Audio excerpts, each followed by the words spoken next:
Bismillahirrahmanirrahim. Assalamualaikum warahmatullahi wabarakatuh. Apa kabar anak-anak sekalian? Nah, ketemu lagi dengan Pak TW. Kali ini kita akan membahas bagian yang kedua dari sistem ekskresi pada manusia, di mana di bagian pertama yang lalu kita sudah membahas tentang makna daripada sistem ekskresi serta organ ekskresi yang pertama, yaitu ginjal. Nah, dalam pembahasan kali ini kita akan membahas tentang kulit, kemudian paru-paru dan hati. Kemudian juga kita akan membahas tentang berbagai macam kelainan dan penyakit yang terjadi pada sistem ekskresi. Namun sebelum kita lanjutkan, silahkan terlebih dahulu tekan tombol subscribe-nya agar channel ini semakin berkembang.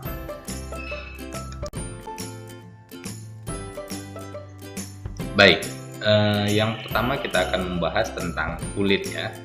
Nah, organ kulit, salah satu organ ekskresi pada manusia. Kulit itu memiliki peranan dalam pembentukan dan pengeluaran keringat, kemudian melindungi jaringan di bawahnya, mengatur suhu tubuh, serta menerima rangsangan dari luar. Kulit terletak di seluruh permukaan tubuh dengan ketebalan yang berbeda-beda. Ada yang tebal, ada yang sedang, ya, ada yang tipis. Nah, misalnya kulit bagian yang tipis itu terletak di bagian kelopak mata, kemudian bagian yang medial itu di bagian lengan atas, lalu kemudian kulit yang tebal itu bisa kita dapatkan pada telapak tangan, telapak kaki, punggung, dan bahu. Nah, kemudian kulit itu terdiri atas dua lapisan utama, yaitu lapisan epidermis atau disebut dengan lapisan kulit ari, dan yang kedua adalah lapisan dermis atau disebut dengan kulit jangat. Nah, yang pertama kita akan membahas lapisan epidermis atau kulit ari ya. Nah, epidermis merupakan lapisan kulit paling luar yang tersusun atas sel-sel epitel yang mengalami keratinisasi. Keratinisasi itu artinya adalah proses ya, proses terus-menerus, perubahan terus-menerus. Nah, pada lapisan epidermis tidak terdapat pembuluh darah maupun serabut saraf.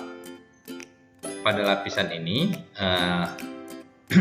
ada beberapa lapisan kulit, antara lain ada namanya stratum corneum yang merupakan lapisan kulit mati dan akan selalu mengelupas.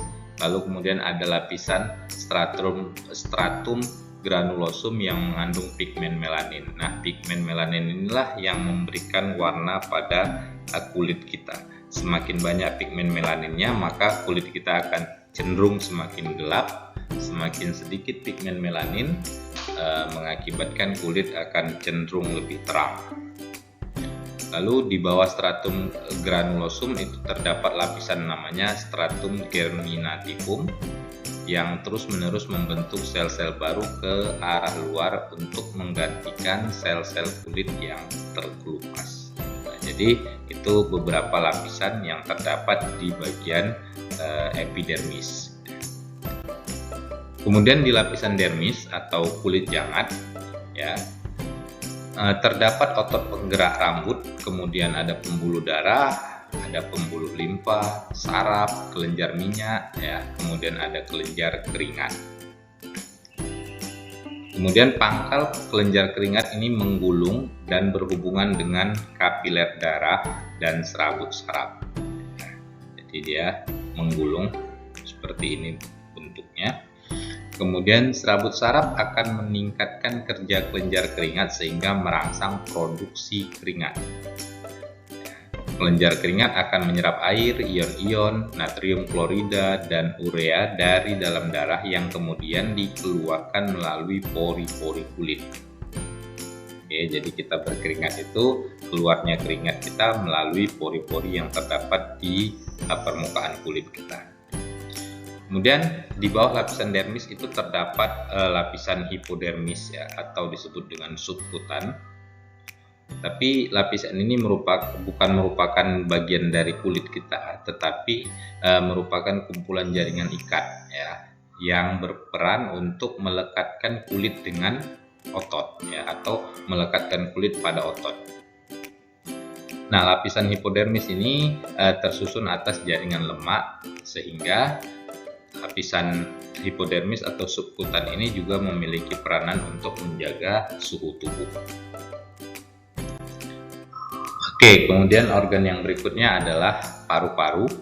Ya, paru-paru kita itu memiliki fungsi sebagai alat pernapasan. Ya, selain sebagai alat pernapasan, juga memiliki peranan sebagai alat ekskresi atau mengeluarkan sisa. Nah, sisanya berupa karbon dioksida dan uap air. Nah, strukturnya itu terdiri dari dua bagian, ya, sebelah kanan dan sebelah kiri. Nah, di bagian kanan itu terdapat 3 lobus, sedangkan di paru-paru sebelah kiri terdapat 2 lobus. Oke, bisa kita perhatikan pada gambar ini, ya. Ini gambar paru-paru. Ya, dalam hal ini kita akan membahas tentang fungsinya sebagai alat pengeluaran. Oksigen yang memasuki alveolus akan berdifusi cepat memasuki kapiler darah yang mengelilingi alveolus. Ini alveolus, ya. Ini ada pembuluh darah di permukaan alveolus. Nah, nanti oksigen akan melakukan difusi, ya, dengan cepat ke dalam pembuluh darah tersebut, pembuluh kapiler darah. Sedangkan karbon dioksida akan berdifusi dengan arah yang sebaliknya. Ya, jadi kalau dari oksigen itu dari alveolus menuju ke kapiler darah, sedangkan karbon dioksida berdifusi dari pembuluh darah ke alveolus. Darah pada alveolus akan mengikat oksigen dan mengangkutnya ke jaringan tubuh. Jadi setelah masuk berdifusi ke dalam kapiler darah, oksigen ini akan diikat oleh sel darah, ya. Di dalam pembuluh kapiler jaringan tubuh, darah mengikat karbon dioksida atau CO2 untuk dikeluarkan bersama uap air. Nah, reaksi ini, ya, bisa kita lihat seperti ini wujudnya. Jadi di mana CO2 itu, ya, dihasilkan dari proses oksidasi yang berlangsung di dalam sel tubuh kita, yaitu perombakan zat makanan, ya, karbohidrat dengan oksigen. Nah, zat sisanya berupa CO2 ditambah H2O. Inilah nanti yang akan dikeluarkan oleh paru-paru kita. Nah, organ yang terakhir daripada sistem ekskresi adalah hati.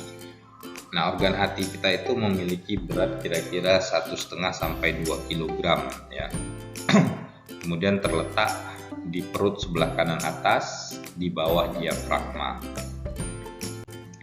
Nah, peranannya mengekskresikan zat warna empedu yang disebut dengan bilirubin, ya, mengeluarkan zat warna empedu. Juga berperan untuk mengubah amonia atau NH3, ya, mengubah NH3 yang berbahaya jika berada di dalam tubuh menjadi zat yang lebih aman berupa urea. Jadi dirubah, ya, NH3 itu dirubah terlebih dahulu menjadi urea agar lebih aman. Nah, ini fungsi daripada hati. Nah, hati itu merupakan kelenjar yang paling besar yang terdapat di dalam tubuh kita, di antara beberapa kelenjar yang kita miliki. Nah, baik, sekarang kita lihat bagaimana proses bagan daripada pemecahan sel darah merah, ya. Nah, eritrosit itu mengandung hemoglobin. Oke. Hemoglobin inilah yang berperan untuk mengikat oksigen dan karbon dioksida. Jadi ketika oksigen berasal dari alveolus kemudian berdifusi masuk ke pembuluh kapiler darah, maka hemoglobin yang terdapat dalam eritrosit akan mengikat oksigen untuk dibawa ke seluruh jaringan tubuh. Begitupun sebaliknya ketika karbon dioksida akan kita buang. Nah, karbon dioksida itu akan berikatan terlebih dahulu dengan hemoglobin atau Hb untuk bisa dibawa menuju ke paru-paru.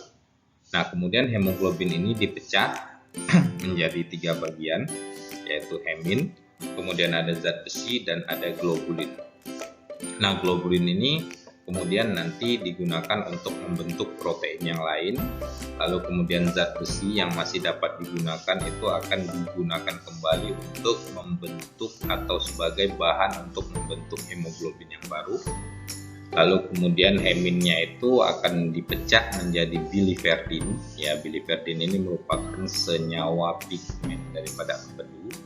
Kemudian biliverdin ini dipecah lagi, ya, dengan proses katabolisme itu mendapatkan bilirubin. Ya.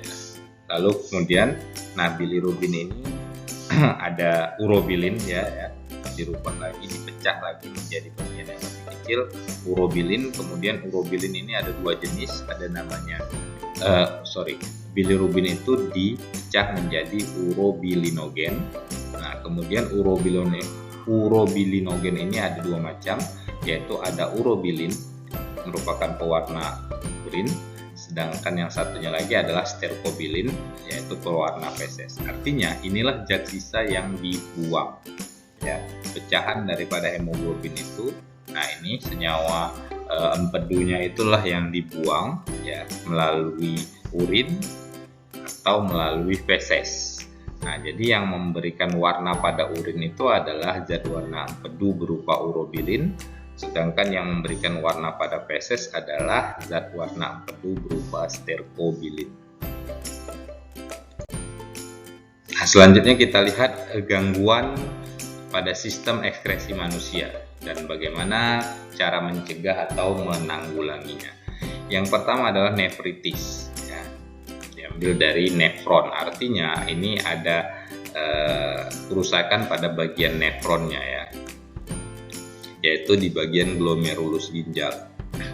Nah, nefritis itu disebabkan oleh infeksi bakteri namanya Streptococcus nephritis, mengakibatkan masuknya kembali asam urat dan urea ke pembuluh darah serta adanya penimbunan air di kaki karena reabsorpsi air yang terganggu. Ya, jadi zat sisa yang seharusnya dikeluarkan itu masuk kembali, ya, masuk kembali diakibatkan karena adanya peradangan pada bagian glomerulus tadi, sehingga proses penyaringan itu tidak berjalan dengan efektif. Nah, untuk menanggulanginya yaitu dengan cara proses cuci darah atau pencangkokan ginjal, karena memang bagian yang vitalnya berupa glomerulusnya itu mengalami kerusakan. Nah, selanjutnya ada batu ginjal, ya. Ini merupakan gangguan yang disebabkan karena adanya endapan garam kalsium di dalam rongga ginjal atau di bagian pelvis renalis, bisa juga di saluran ginjal atau di kandung kemih. Nah, batu ginjal berbentuk kristal yang tidak dapat larut. Kandungan batu ginjal ini berupa kalsium oksalat, kemudian ada asam urat dan ada kristal kalsium fosfat. Nah, ini bisa terbentuk, ya, apabila seseorang itu terlalu banyak mengkonsumsi garam mineral serta kurangnya minum air. Dan yang paling parah adalah menahan buang air kecil. Nah, bagaimana kita menghindari daripada terbentuknya batu ginjal ini? Ya, kita harus mengatur pola makan kita, ya, untuk membatasi konsumsi garam, ya, yang banyak mengandung natrium, kemudian banyak minum air putih, ya, setiap hari, serta tidak menahan saat kita ingin buang air kecil. Kemudian yang ketiga ada albuminuria. Nah, ini salah satu jenis gangguan pada ginjal juga, ya, merupakan penyakit yang terjadi akibat adanya kerusakan pada glomerulus yang berperan dalam proses filtrasi, sehingga pada urin ditemukan adanya protein. Jadi protein itu tidak merupakan filtrat, ya, tetapi karena adanya gangguan pada glomerulus, ya, mengakibatkan protein itu jadi tersaring. Nah, albuminuria dapat terjadi akibat kurangnya asupan air ke dalam tubuh sehingga memperberat kerja ginjal, lalu kemudian mengkonsumsi terlalu banyak protein, kalsium, serta vitamin C. Ini juga dapat mengakibatkan glomerulus bekerja lebih keras lagi. Nah, dengan organ tubuh bekerja terlalu berat itu memiliki risiko kerusakan.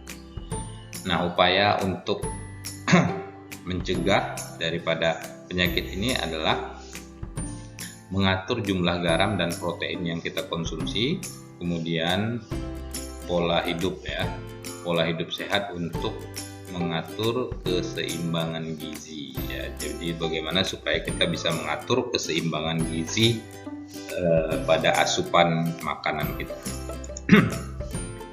Kemudian ada hematuria yang merupakan penyakit yang ditandai dengan adanya sel-sel darah merah pada urin. Nah, hal ini disebabkan penyakit pada saluran kandung kemih akibat gesekan dengan batu ginjal.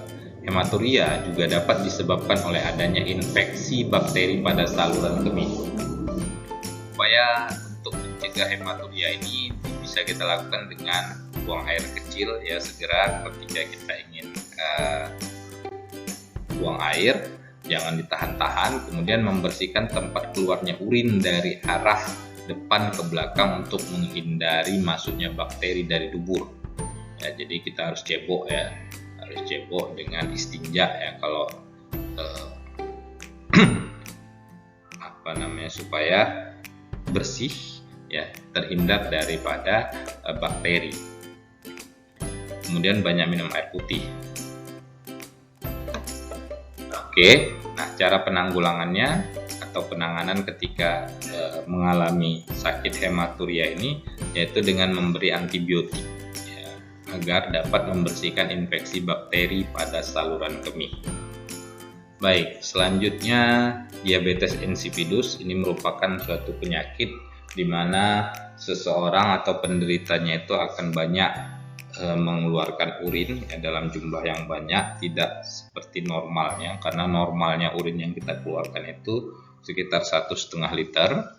Nah, penyakit ini disebabkan karena kekurangan hormon ADH atau antidiuretik hormon.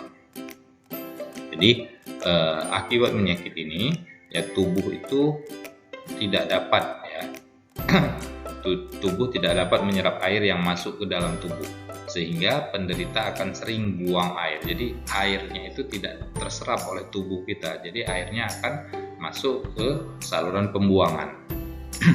Nah, bagaimana cara mengatasinya? Yaitu dengan memberikan suntikan hormon antidiuretik, nah, untuk dapat mempertahankan pengeluaran urin secara normal. Selanjutnya yaitu ada jerawat ya, atau akne vulgaris, merupakan suatu kondisi kulit yang ditandai dengan terjadinya penyumbatan dan peradangan pada kelenjar sebasea, yaitu kelenjar minyak. Nah, jerawat dapat timbul karena kurangnya menjaga kebersihan kulit.